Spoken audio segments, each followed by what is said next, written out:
السلام علیکم ورحمۃ اللہ وبرکاتہ. والصلاة والسلام على من لا نبي بعده اما بعد فاعوذ بالله من الشيطان الرجيم. بسم الله الرحمن الرحيم. حاميم عين سين قاف. كذلك يوحي اليك والى الذين من قبلك الله العزيز الحكيم له ما في السماوات وما في الارض وهو العلي العظيم. تكاد السماوات يتفطرن من فوقهن والملائكة يسبحون بحمد ربهم ويستغفرون لمن في الأرض ألا إن الله هو الغفور الرحيم. والذين اتخذوا من دونه أولياء الله حفيظ عليهم وما أنت عليهم بوكيل إلى آخر الآية. صدق الله العلي العظيم وصدق رسوله النبي الكريم ونحن على ذلك من الشاهدين والشاكرين. اللهم ألهمنا رشدنا وأعذنا من شرور أنفسنا. اللهم وفقنا لما تحب وترضى من القول والفعل والنية. رب اشرح لي صدري ويسر لي أمري واحلل عقدة من لساني يفقهوا قولي. آمين يا رب العالمين. محترم حضرات، معزز سامعین، محترم خواتین، میری ماں اور بہنوں، میری بھائیوں، آج کی گفتگو کا عنوان ہے 25واں پارہ سورہ شورا.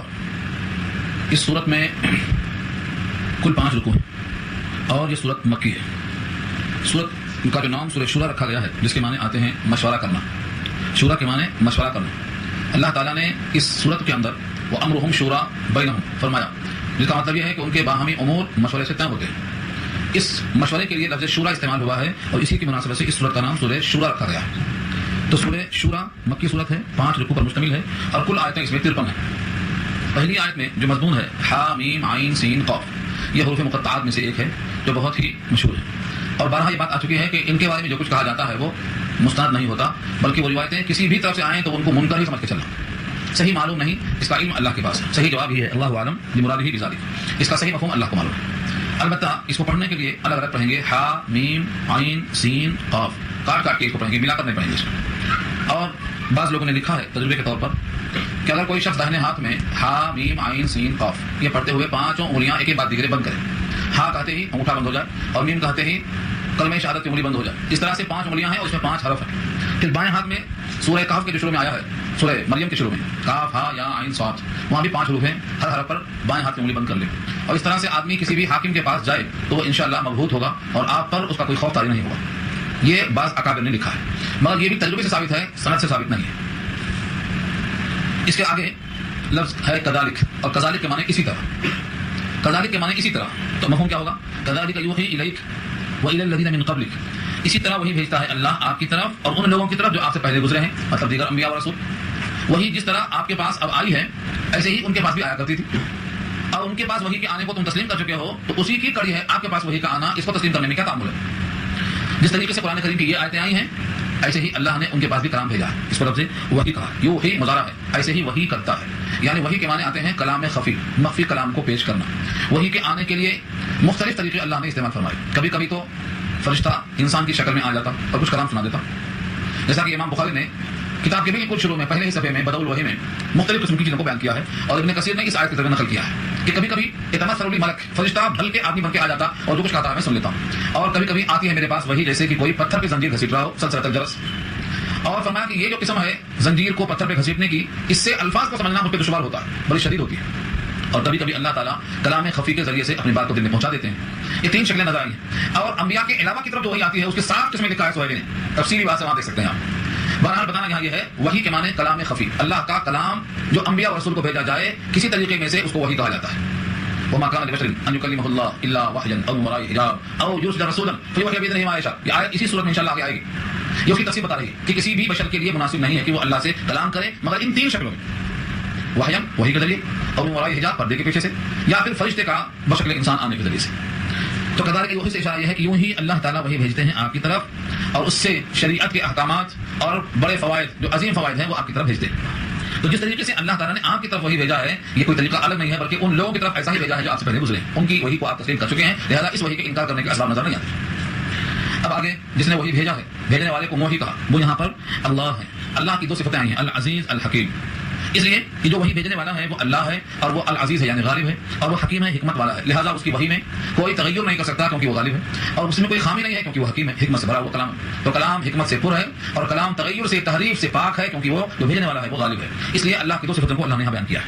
اسی طرح اللہ بھیجتے ہیں آپ کی طرف اور آپ سے پہلوں کی طرف جو اللہ غالب ہیں حکمتوں والے. اگر آپ وحی کا انکار کرتے ہیں اور اللہ کے کلام کا انکار کرتے ہیں تو اللہ کی ذات پہ اس سے کوئی فرق نہیں پڑتا، اس لیے کہ اس کی بادشاہت، اس کی ملکیت کتنی ہے؟ لہو ما فی السماوات و ما فی الارض، یہ اس کی دلیل ہے، اسی کی ملکیت ہے جو کچھ آسمانوں میں اور جو کچھ زمین میں۔ جب زمین میں اور آسمان میں جو کچھ ہے سب اس کی ملکیت ہے تو تمہارے انکار کرنے سے اس کی ملکیت میں کوئی حرف نہیں آتا۔ وہ العلی العظیم، اور وہ بلند ہے، عظمت والا۔ العلی یہاں سے معلوم ہوا علی اللہ کا نام ہوگا جب اللہ کو ال کے بغیر داخل کیے ہوئے نہیں بنتا ہے۔ العلی کہیں گے تو اللہ کا نام ہے، اور الف لام کو نکال دیں گے علی تو کسی بھی انسان کا نام رکھا جا سکتا ہے، کیونکہ اعلیٰ علوم سے بنا جس کے معنی بلند، تو علی انسان کا نام ہو سکتا ہے لیکن العلی یہ اللہ کا نام ہے۔ اس لیے جب کبھی اللہ کے نام کو پکاریں تو یا علی جب کہیں گے تو اس سے مراد یا العلی ہی ہوگا۔ البتہ پڑھنے میں مشکل ہوتی ہے، الف لام کو لوگ گرا دیتے ہیں۔ قرآن کریم میں جہاں جہاں اللہ کے صفاتی نام ہے وہاں ال استعمال کیا اللہ نے، جیسے سمیعان سے السمیع، بصیرن سے البصیر، لیکن انسان کے واسطے سمیعان آیا، بصیرن آیا سورہ دہر میں، لیکن الف لام کے بغیر آیا۔ تو فرمایا اللہ کی ذات بلند ہے، العلی بہت بلند ہے، العظیم عظمت والی ہے اس کی ذات۔ حدیث میں آتا ہے الکبریاء ردائی والعظمت ازاری، کبریا میری چادر ہے اور عظمت میری تہبند ہے۔ یہ دو چیزیں جو انسان سمجھ سکتا ہے جسم کا جوڑا، اللہ فرماتے ہیں کہ یہ میرے لیے الکبریاء ردائی والعظمت ازاری۔ تو عظمت عظیم اسی سے بنا ہے، اللہ کی عظمت، اللہ کی ازار بند تشبیہ دیا اللہ نے، اور فرمایا جو ان دونوں کو چھینے گا، یعنی میری کبریائی میں اپنی کبریائی تلاش کرے گا اور میری عظمت میں اپنی بڑائی تلاش کرے گا، جو ان دونوں کو مجھ سے چھینا چاہے گا میں ان کو جہنم میں ڈال دوں گا۔ یہ اللہ کی بڑائی بہت بلند ہے اور بہت عظمت ہے، عظمت والی ذات ہے، بلندی والی ذات ہے۔ اس کی بلندی کا اندازہ، اس کی عظمت کا اندازہ کیسے ہو؟ کچھ ایک نمونہ پیش کیا اللہ نے۔ زمین اور آسمان پر اس کی ملکیت ہے، یہ بات آ چکی، اور سب سے بلند ان میں آسمان ہے۔ اس آسمان کی بلندی کا یہ حال ہے کہ وہ فرشتوں کی کثرت سے شرشراہٹ میں محسوس کر رہا ہے اور قریب ہے کہ وہ آسمان پھٹ پڑے، اتنا اس پر بوجھ ہے۔ کس کا بوجھ ہے؟ فرشتوں کا۔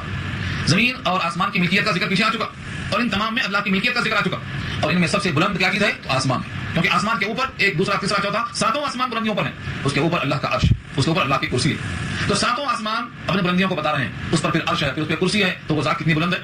اور اس عرش پر جتنے فرشتے ہیں ان کی تعداد نہیں لکھا، یہ ہے طویل روایت ہے کہ آسمان چرچرا رہا، اور چرچرانا اس کا حق ہے۔ جب کسی چیز پر وزن ڈالو اور وزن اس کی حیثیت سے زیادہ بڑھ جائے تو اس میں ایک قسم کی چرچراہٹ پیدا ہوتی ہے۔ فرمایا کہ آسمان چرچرانے لگا، اور حق ہے کہ وہ چرچرائے۔ کیوں؟ اس لیے کہ آسمان میں 4 انگشت کے برابر بھی جگہ نہیں ہے جہاں کوئی نہ کوئی فرشتہ سجدے میں پیشانی ٹیکے ہوئے اللہ کی قسم لگا ہوا ہے۔ 4 انگل جگہ خالی نہیں ہے، اتنے فرشتے اس آسمان پہ۔ ان آسمانوں پر فرشتوں کی اتنی کثرت، وہ اتنی بلندی پر سجدے میں ہے جس ذات کے لیے اس ذات کی عظمت کا اور بلندی کا اندازہ کون کر سکتا ہے۔ اس واسطے فرمایا تکاد السماوات، قریب ہے کہ آسمان، قاد یکاد قریب ہونا، السماوات جمع، یتفطرن منہ، یتفطرن من فوقہن، تفطر کے معنی تشقق، پھٹ جانا، یتفطرن، فطور کہتے ہیں انٹرول کو، افطار کہتے ہیں روزہ توڑ دینے کو، یتفطرن کے معنی پھٹ جائے، روزہ جب کھولتے ہیں تو روزہ پھٹتا ہے، وہ بھی افطار۔ تو دو بھی اس لفظ سے آئے گا، یتفطرن کے معنی پھٹنے ہی کہیں گے، قریب ہے کہ آسمان پھٹ پڑے، من فوقہن، اپنے اوپر سے، کیونکہ وزن اوپر کیسے میں ہوتا ہے، نیچے کیسے وزن نہیں ہوتا ہے، تو نیچے سے نہیں پھٹے گا، اوپر سے پھٹے گا، من فوقہن، اپنے اوپر سے کیوں پھٹے گا۔ والملائکۃ یسبحون بحمد ربہم، اس حال میں کہ فرشتے تسبیح بیان کرتے ہیں اپنے رب کے حمد کی، یہ فرشتے اپنے رب کی حمد کثرت سے اور ساتھ میں تسبیح کو بیان کرتے ہیں۔ 4 انگل جگہ خالی نہیں ہے، اتنی جگہوں میں وہ سجدہ کر رہے ہیں اور تسبیح میں لگے، اور وہ تسبیح کیا کریں گے وہ الفاظ بھی آگے آ رہے ہیں۔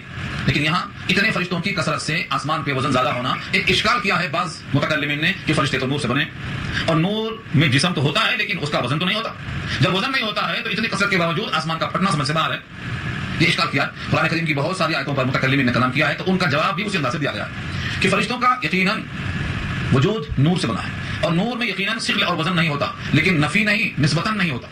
جیسے آپ کہیں ایک طرف روئی ہے ایک طرف لوہا ہے، تو لوہے کے مقابل میں روئی کا وزن نہیں ہوگا، کم ہوگا، لیکن نہیں ہوگا، کم ہوگا۔ روئی ہلکی نظر آتی ہے، اس کا مطلب نہیں کہ اس میں وزن ہی نہیں ہے۔ جب فرشتوں کا جسم اور فرشتوں کا اجسام مسلم ہے کہ وہ جسم والے ہیں، ان کا آنا جانا چلنا پھرنا سننا سب معلوم ہے، تو جب وہ جسم والے ہیں، اگرچہ ان کا جسم لطیف ہے لیکن اس کے باوجود جب کثرت کے ساتھ وہ لطیف آ جائے تو اس کا وزن ہو جاتا ہے۔ اس کے اجسام سے ثقل کا ہونا جبکہ وہ بہت زیادہ ہوں، ہمارے پاس لوگ کہاوت کرتے تھے مثال میں بچوں کو سمجھانے کے لیے، 1 کلو روئی ہے اور 1 کلو لوہا ہے تو زیادہ وزن کون ہوگا؟ بچے کہتے تھے 1 کلو وزن ہوگا، حالانکہ جب 1 کلو یہ بھی ہے 1 کلو وہ بھی ہے تو دونوں برابر ہوں گے، روئی بہت دکھائی دے گی، لوہا کم دکھائی دے گا، لیکن ہوں گے برابر، کیونکہ یہ بھی 1 کلو وہ بھی 1 کلو۔ تو ایک مثال ہے سمجھانے کے واسطے کہ فرشتوں کے اندر اجسام ہیں مسلمات میں سے ہی، اور اجسام جب زیادہ ہوں گے تو زیادہ ہونے کی بنا پر ثقیل ہونا یہ مستبعد نہیں، ایسا ہو سکتا، لہذا فرشتوں کی اتنی کثرت ہے کہ آسمان چرچراہٹ محسوس کر رہا ہے۔ یہ فرشتے اپنے رب کے حمد میں اور تسبیح میں تو لگے ہیں اور ایک کام کرتے ہیں جس سے لوگ واقف نہیں ہیں، وَيَسْتَغْفِرُونَ لِمَنْ فِي الْأَرْضِ، اور یہ فرشتے استغفار کرتے ہیں، اور استغفار باب استفعال سے ہے بخشش چاہنا، غفرہ مغفرت، اور الف سین چاہنے کے معنی میں آتا، تو استغفار کے معنی مغفرت چاہنا۔ یہ فرشتے اپنے رب کے حمد کی تسبیح کے ساتھ ساتھ استغفار کرتے ہیں، مغفرت طلب کرتے ہیں، کس کے لیے؟ لمن فی الارض، ان کے لیے زمین میں ہیں، زمین والوں کے لیے یہ فرشتے دعائیں مغفرت کرتے ہیں۔ اب آپ سوچتے ہوں گے کہ فرشتوں کو کیا غرض پڑی ہے کہ وہ ہمارے لیے استغفار کریں اور ہمارے لیے اپنے رب سے مغفرت طلب کریں؟ یہی مضمون کی دوسری آیت انشاءاللہ آپ سنیں گے سورہ زمر میں، وہاں اللہ نے فرمایا کہ جو فرشتے حاملان عرش ہیں، جو عرش کو تھامے ہوئے، عرش کو اٹھانے والے فرشتے کتنے ہیں؟ تو 4. لیکن قیامت میں فرشتے 8 ہو جائیں گے.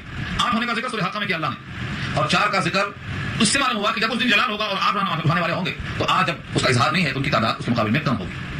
سورہ زمر کی آیت میں ہے الذین یحملون العرش ومن حوله یسبحون بحمد ربهم ویستغفرون للذین آمنوا. اس سورہ زمر میں الفاظ آئیں گے. پارہ 24 میں یہ بحث آئے گی. تو وہ حاملان عرش جو فرشتے اٹھائے ہوئے ہیں اللہ کے عرش اور جو اس کے اطراف ہیں، عرش کے اطراف میں کہ ہماری باری بھی آ جائے، یہ سب مل کر اللہ سے استغفار کرتے ہیں. اس کے لیے للذین آمنوا، ایمان والوں کے لیے. وہاں ہے ایمان والوں کے لیے اور یہاں ہے لمن فی الارض، زمین والوں کے لیے. اس سے ایک بات واضح ہو گئی کہ زمین میں جو ایمان والے ہیں ان کے لیے وہ فرشتے استغفار کرتے ہیں، تو نص قطعی ثابت ہو گیا.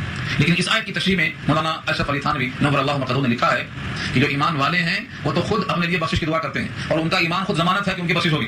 اصل یہ ہے کہ جو اس زمین پر کھاتے پیتے ہیں اللہ کا لیکن اللہ سے بغاوت کر رہے ہیں، کفر اور شرک میں ڈوبے ہوئے ہیں، ان کی وجہ سے کہیں اللہ کا جلال جوش میں نہ آ جائے کہ عذاب آ جائے، اور عذاب آئے تو کائنات ختم ہو جائے، اور ختم جب کائنات ہوگی تو آسمان کے فرشتے بھی زمین پہ گریں گے. جیسا کہ سورہ حق میں کہا ہے والملک علی ارجائها، جب آسمان پھٹ جائے گا تو فرشتے کنارے پہ آ جائیں گے. تو اس خوف کی وجہ سے وہ فرشتے اللہ سے مغفرت طلب کرتے ہیں مطلق زمین والوں کے لیے، چاہے وہ کافر ہوں چاہے وہ مشرک ہوں، تاکہ ان کے لیے عالمگیر عذاب نہ آئے. اب چھوٹا موٹا عذاب آ جائے تو اس کے منافی نہیں ہے، اور آخرت میں ان کی بخشش نہ ہو یہ بھی اس کے منافی نہیں ہے، کیونکہ ان کا استغفار ہے کہ مطلق پوری قوم تباہ نہ کر دی جائے. اب سوچو کہ فرشتے زمین والوں کے لیے، خاص طور سے ایمان والوں کے لیے اور اپنے بچاؤ کے لیے، مشرکوں کے لیے بھی استغفار کرتے ہیں، لیکن مسلمان آج اپنے لیے بھی استغفار کرنے کے لائق نہیں رہ گئے. کثرت سے لوگ غافل.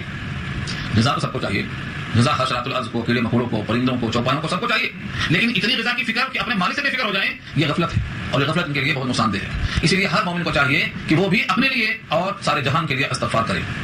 فرشتوں کو تو حکم ہے، فرشتے اللہ کے حکم کے بغیر نہیں کرتے، لیکن جب بندے مومن کسی کا استغفار کرے گا تو یہ فرشتہ کہتا ہے وَلَكَ مِثْلُ، اور تیرے لیے بھی. جب ہم سارے عالم کے لیے استغفار کریں گے تو فرشتے کہیں گے اور تیرے لیے بھی. اور ہمارا استغفار کرنا پتہ نہیں قبول ہو یا نہ ہو، امکان تو ہے، لیکن فرشتوں کا یقیناً خدا کے حکم سے ہے لہذا قبول ہوگا. اس لیے ہمیشہ دوسروں کے حق میں استغفار کرنا ثابت ہوا. لوگ کہتے ہیں دوسروں کا استغفار تمہارے کام میں کیا آئے گا؟ یہاں اس دلیل موجود ہے کہ فرشتوں کا استغفار زمین والوں کے حق میں یہاں ثابت ہے. اس بات کی دلیل ہے کہ دوسروں کا استغفار دوسروں کے کام میں آئے گا، کیونکہ فعل عبث کا حکم اللہ فرشتوں کو نہیں دے سکتے. اس سے معلوم ہوا کہ ایک کا استغفار دوسرے کے کام میں آئے گا، اور سورہ حشر میں یہ بات آ چکی ہے. اب دیکھیں آپ لفظوں کو. زمین اور آسمان میں اللہ کی بادشاہت ہے، وہ بلند عظمتوں والا ہے. غریب ہے کہ آسمان پھٹ پڑے اپنے اوپر سے اور فرشتے تسبیح کرتے ہیں اپنے رب کی حمد کی اور استغفار کرتے ہیں زمین والوں کے لیے. الا آگاہ رہو ان اللہ هو الغفور الرحیم، آگاہ رہو بے شک وہ مغفرت کرنے والا یعنی بخشش کرنے والا اور مہربانی کرنے والا ہے. رحیم مہربانی کرنے والا اور غفور بخشش کرنے والا. یہ دو صفتیں اللہ کی بیان کرنے کے لیے الا فرمایا. الا کے معنی حرف تنبیہ ہے، آگاہ رہو، یعنی یہ بات ذہن نشین کر لو کہ اللہ کے صفات میں سے دو صفتیں بہت اہم ہیں، ایک غفور اور ایک رحیم. اس لیے جب فرشتے اللہ کے حکم سے استغفار کرتے ہیں تو یقیناً اللہ اپنے صفت غفور کا اور صفت رحیم کا اظہار فرماتے ہیں، یعنی مغفرت کر دیتے ہیں، بخشش ہو جاتی ہے. اللہ تعالیٰ کی صفت غفور اور صفت رحیم، ان کو نبی صلی اللہ علیہ وسلم نے کیسا استعمال کیا ہے وہ ایک دعا آپ کو سنایا تھا، میں یاد کر لیجیے. اللہم مغفرتک اوسع من ذنوبنا، اے اللہ آپ کی مغفرت زیادہ وسیع ہے ہمارے گناہوں کے مقابلے. ورحمتک ارجا عندنا من اعمالنا، اور آپ کی رحمت زیادہ قابل امید ہے ہمارے اعمال سے، ہمارے نزدیک جو ہمارے اعمال سے امید ہے اس سے زیادہ ہمیں آپ کی رحمت کی امید ہے. ہمارے گناہ بہت زیادہ ہیں لیکن گناہوں کے مقابل آپ کی مغفرت بہت وسیع ہے، اسے وہ مغفرت ہے. نبی صلی اللہ علیہ وسلم کی یہ دعا اسی واسطے ہے کہ بندے کو جب گناہ کی طرف توجہ جائے تو بجائے فکر مند ہونے کے اس گناہ کو اللہ تعالیٰ اپنے مغفرت میں ڈھانپ لیں گے، اس طرف توجہ جائے، وسیع المغفرت. اس واسطے آپ خاص طور سے افطار کے وقت کہتے ہیں یا واسع الفضل اغفر لی، وسیع الفضل، جس کا فضل بڑا وسیع ہے، جس کی مغفرت بڑی وسیع ہے، جس کی رحمت بڑی وسیع ہے. یہ دعوت دیتے ہیں آپ کی وسعت کے مقابلے میں ہمارے خطائیں کچھ بھی نہیں ہیں، اس لیے ہم کو جگہ ملنا چاہیے. اس کے برخلاف جو لوگ اللہ کے غیر کو دوست بنائے بیٹھے ہیں اور وہ سمجھتے ہیں کہ میرے اس جرم کو اللہ نہیں جانتے ہیں، ان کے بارے میں یہاں پر الفاظ موجود ہیں. والذین اتخذوا من دونه اولیاء، اور وہ لوگ جنہوں نے بنایا ہے اللہ کے علاوہ سے دوست، رفیق، اللہ کو چھوڑ کر اللہ کے غیر کو رفیق بنایا. اولیاء جمع ہے ولی کی، اور ولی کے معنی دوست، کارساز. مومن کا اور اللہ کے نبی کا ولی اللہ خود ہے. اللہ نے خود کہا ہے ان ولی اللہ، سورہ اعراف میں نبی صلی اللہ علیہ وسلم سے کروایا ہے ان ولی اللہ، میرا ولی تو اللہ ہے. الذی نزل الکتاب، جس نے کتاب بھیجا، وہ یتولی الصالحین، وہی تمام نیک لوگوں کا متولی اور کارساز ہے. تو اصل دیکھا جائے تو اللہ متولی ہے، کارساز ہیں، ہر ایک کے ولی ہیں. لیکن کوئی انسان اپنے اللہ کو موجود اور محسوس نہ پا کر غیر اللہ کے پاس پڑ گیا، اللہ کو چھوڑ دیا اور یہ سمجھتا ہے کہ اس سے اللہ غافل ہے. اللہ فرماتے ہیں اللہ حفیظ علیہم، اللہ حفیظ ہیں ان پر، یعنی ان کے اس بدعملی کو اچھی طرح سے دیکھ رہے ہیں. اللہ حفیظ، لفظ حفیظ کیوں کہا یہاں پر؟ علیم نہیں کہا، بصیر نہیں کہا، خبیر نہیں کہا، بلکہ حفیظ کا. اور حفیظ کے معنی حفاظت کرنے والا، محافظ، یعنی ہم تمہارے اس غلط عمل کے محافظ ہیں، ہم اس کو بطور دلیل کے محفوظ رکھیں گے کہ تم نے ہم کو چھوڑ کر ہمارے غیر کو دوست بنایا تھا، تمہارے اس عمل کو ہم محفوظ رکھیں، ریکارڈ میں رکھیں گے.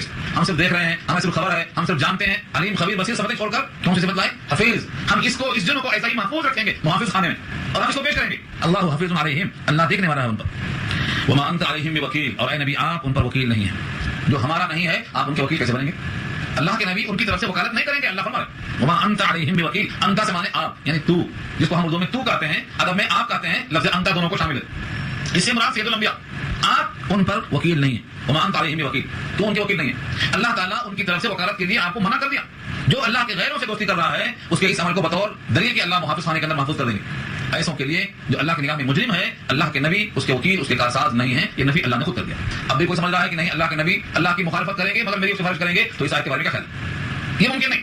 یہاں واضح کر دیا ہے جب تک اللہ کی اجازت نہ ہو کسی کی سفارش نہیں ہوگی. اور یہاں اللہ صاحب فرماتے ہیں جو مجھ سے کٹ گیا مجھ سے آپ اپنا رشتہ وکالت کرنے کے حصے سے نہیں کر سکتے، آپ ان کے نگہبان نہیں بن سکتے. وما انت علیہم بوکیل، اور آپ نہیں ہیں ان پر ذمہ دار، آپ کے ذمہ سے الگ ہو گئے.